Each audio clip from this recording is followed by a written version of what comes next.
Hello दोस्तों, मैंने कल एक आप लोगों को होमवर्क दिया था 5.2 का। आप लोगों ने कोई ना कमेंट्स भी नहीं किए और ना आपने पूछे कोई सवाल। तो मैं उसी क्वेश्चनों को फिर से दोहरा देता हूं। अगर कोई दोस्तों बना लिए हैं तो आप लोग जो है इसे मिलाने का कष्ट करेंगे। तो क्वेश्चन है 5.3 का तीसरा नंबर। क्वेश्चन कर रहा है 5 इनबॉक्स इनबॉक्स 9 पूर्णांक 1/2। तो पूर्णांक जब आ जाते हैं तो बच्चे सोचने लगते हैं आखिर क्यों ये बनेगा, कैसे, क्या करना पड़ेगा इसे। तो बहुत सारे बच्चे सोच में पड़ जाते हैं। तो मैं बता दूं दोस्तों कि सबसे पहले इसमें पद ज्ञात करनी है। तो इसमें 4 पद है, A1 A2 A3 A4। तो A4 जो है तो इनबॉक्स के जस्ट बाद वाला चौथा पद है, और जो पद आपका इनबॉक्स के बाद वाला रहता है उसी का सूत्र का इस्तेमाल किया जाता है। तो हम दोस्तों A4 का सूत्र यूज करेंगे। A4 बराबर कितना है, 9 पूर्णांक 1/2। इसको क्या पढ़ेंगे, 9 पूर्णांक 1/2। अब देखिए A4 का फॉर्मूला होता है A + 3D, और यहाँ पर पूर्णांक करना है, इन दोनों में गुना करके इसे जोड़ना है। तो 9 दूना 18, 1 19/2 हो गया। अब देखिए आपके पास दोस्तों A का मान पड़ा हुआ है, कितना है 5 दे दिए, प्लस 3D बराबर 19/2। अब देखिए ये तो अचर है और ये चर है। तो चर और अचर किसे कहते हैं, तो A to Z के पद संख्याओं को, A से लेकर के Z तक की संख्याओं को चर कहा जाता है। और चर किसे कहते हैं, तो जो चर एक अचर की सहायता से बनता है और अचर किसी की सहायता से नहीं बनता है। किसी की सहायता ना लेता हो उसे अचर कहते हैं, और चर अचर की सहायता लेता है जिसे चर कहते हैं। क्योंकि A to Z का कोई ऐसा एक वर्ड नहीं है जो गिना नहीं जाता है, और जो गिना जाता है वो अचर है, और उसमें अचर में एक चर मिलने से चर बन जाता है। तो हमारा अचर अचर के पास भेज दीजिए। तो 3D बराबर 19/2 - 5। इसके नीचे कुछ ना हो तो एक छुपी हुई रहती है। तो यहाँ पर 3D का 3D रहने दीजिए, यहाँ भिन्न का घटा हो गया। भिन्न के घटा में क्या किया जाता है, तो सबसे पहले नीचे नीचे मतलब हर का एलसीएम लिया जाता है। ये हर है और ये भी हर है, तो 2 1 का एलसीएम 2, क्योंकि गुना भी करने से 2 होता है। अब कुछ नहीं करना है, कोना कोनी गुना कर दो। 19 1 19 माइनस 5 दूना 10। दोस्तों 3D बराबर ये घट करके कितना बच गया, तो 9/2। आप इसे कटा सकते हैं, 3 तिया 9। तो यहां आ गया होगा D बराबर 3/2, और आपको निकालना है दूसरा पद A2 बराबर A + D। तो A का मान 5 प्लस D का मान हो गया 3/2। इसके नीचे छुपा हुआ है भिन्न का जोड़ है। उसी प्रकार 2 1 का गुना कर दीजिए, 2 आ गया, कोना कोनी गुना कर दीजिए। 5 दूना 10 प्लस 3 एकम 3, तो क्या हो गया 10 3 13/2। आप इन्हें पूर्णांक में तोड़ेंगे तो क्या आ जाएगा, 6 दूना 12 1 13/2। तो 6 पूर्णांक 1/2 निकला। इसी प्रकार आपका निकलेगा इसका मान कितना है, A3। तो A3 ज्ञात करने के लिए A + 2D लगता है। A का मान 5 है, प्लस 2 गुना D का मान 3/2। जब गुना हो, भिन्न के गुना में हो तो कोना कोनी कट जाता है। तो 2 एकम 2, तो 5 + 3, तो 5 3 8 हो गया। इस प्रकार आपका हो गया दूसरा पद ज्ञात, तीसरा पद भी हो गया ज्ञात। यहाँ पर आप कह सकते हैं अतः D बराबर 3/2 और A2 बराबर 6 पूर्णांक 1/2 और A3 बराबर 8 आंसर।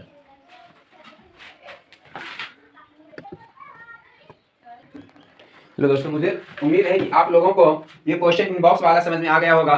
इसमें 3 नंबर का इनबॉक्स वाला 4 और 5 बचा हुआ है। ये खुद बनाइए, खुद समझ में आप लोगों को आ गया होगा। मुझे उम्मीद है कि आप लोगों को समझ में आ गए होंगे, तो आगे बन जाएंगे। तो मैं 4 नंबर क्वेश्चन बताने जा रहा हूँ जो कि बराबर ये एग्जामों में पूछे जाते हैं। तो अच्छी तरह से आप लोगों ने ध्यान से पूर्वक देखें और समझने का प्रयास करें।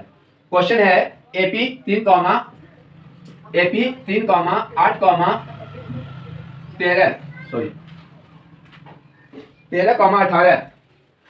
18 का कौन सा पद 78 है, कौन सा पद 78 है। तो क्वेश्चन ये है।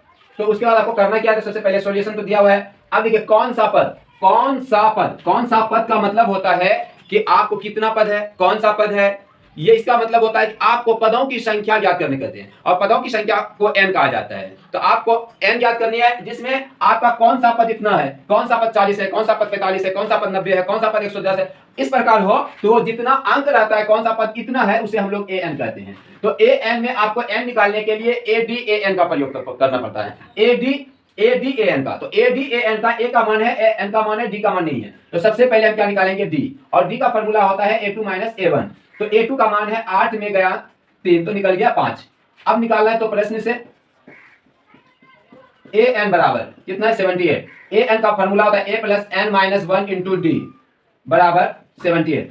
तो a का मान कितना है, तो 3 प्लस n का मान कुछ नहीं है -1 इंटू d का मान है 5 बराबर 78। सबसे पहले जो प्लस माइनस में हो वो दिशा बदलता है, तो सबसे पहले कौन बदलता है दिशा, प्लस या माइनस में। तो अभी प्लस में कौन है ये, तो ये दिशा बदल जाएगी, तो दिशा बदलने से चिन्ह बदलता है। n-1 इंटू 5 बराबर 78, ये प्लस में था तो माइनस में चला आया, तो n-1 इंटू 5 बराबर 75। तो इसके बाद गुना या भाग वाला जाता है, पहले गुना वाला जाता है फिर भाग वाला। तो n-1 बराबर 75/5, तो यहाँ पर 15×5 = 75। इसके बाद ब्रैकेट हट जाता है, n-1 बराबर 15, और -1 जो था वो दिशा बदलेगा, तो n बराबर 15 + 1, तो n बराबर हो गया 16। यहाँ पर लिखेंगे अतः 16वां पद, अतः 16वां पद 76 है, सॉरी 16वां पद 78 है।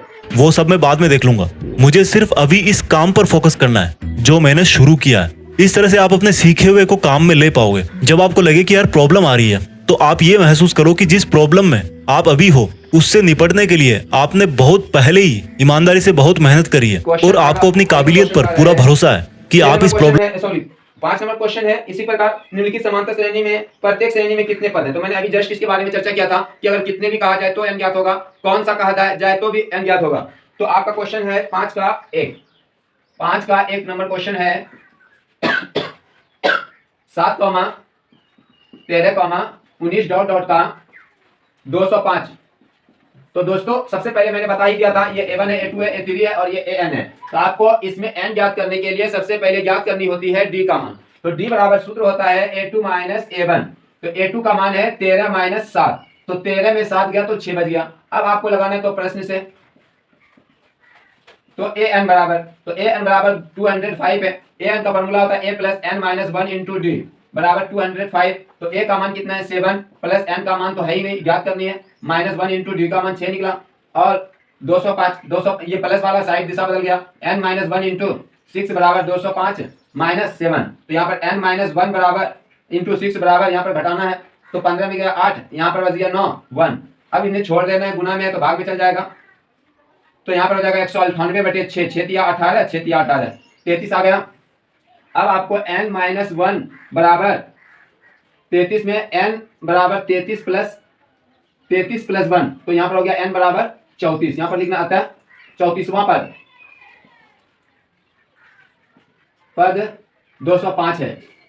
और या का चिन्ह ना देना भूलें, सिर्फ क्वेश्चन में और आंसर में या का चिन्ह नहीं लगेगा, बाकी सभी संख्याओं में या की चिन्ह लगेगी। जो या एक हिसाबों का पैर है, सॉल्व एक हिसाबों का नाक है, और एक इंसान को अगर नाक और पैर ना दिया जाए तो वह चल नहीं पाएगा पैरों से, और नाक ना दिया जाए तो देखने में अच्छा नहीं लगेगी। तो इसलिए दोस्तों ये दोनों देना ना भूलें। आगे की हिसाब अब हम चलेंगे।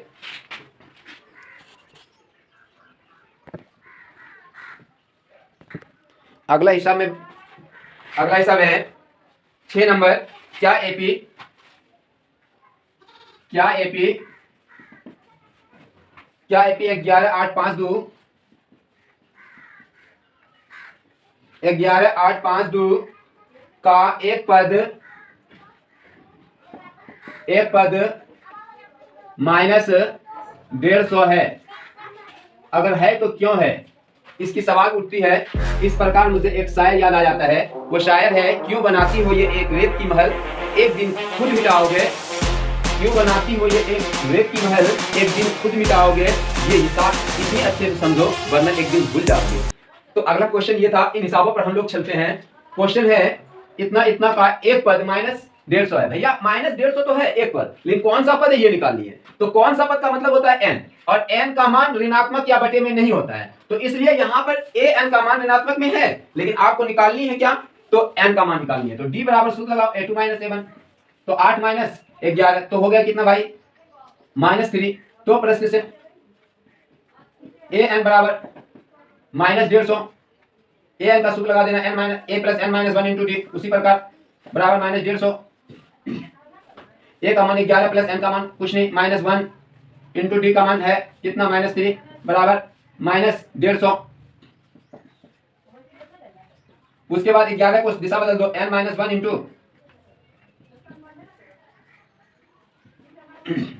तो यहाँ पे हो जाता है n-1 बराबर -150 में 11 जोड़ना 1 161 माइनस, अब बटे, ये गुना में था बटे में चल गया, माइनस माइनस कैंसिल, तो यहाँ पर हो गया आपका n माइनस 1 बराबर 161/3। ये तो कटेगा ही नहीं, ये माइनस में सब दिशा बदल गया, तो 161/3 प्लस 1, यहाँ पर एलसीएम लिया जाएगा x n बराबर 182, सॉरी पहले एलसीएम लेंगे 3 कोना कोनी गुना करेंगे 161 और प्लस 3, तो हो गया n बराबर 164/3। ये नहीं कटेगा इसलिए यहाँ लिखना, अतः AP का कोई पद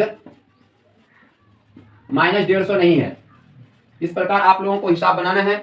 जो भी इसे देखेंगे सही ढंग से देखेंगे, ताकि आपको समझ में अगर ना आए तो रिपीट करके अपनी वीडियो को देख सकते हैं। वीडियो को पूरा देखें, अंत तक देखें, तब समझ में आएंगे। धन्यवाद।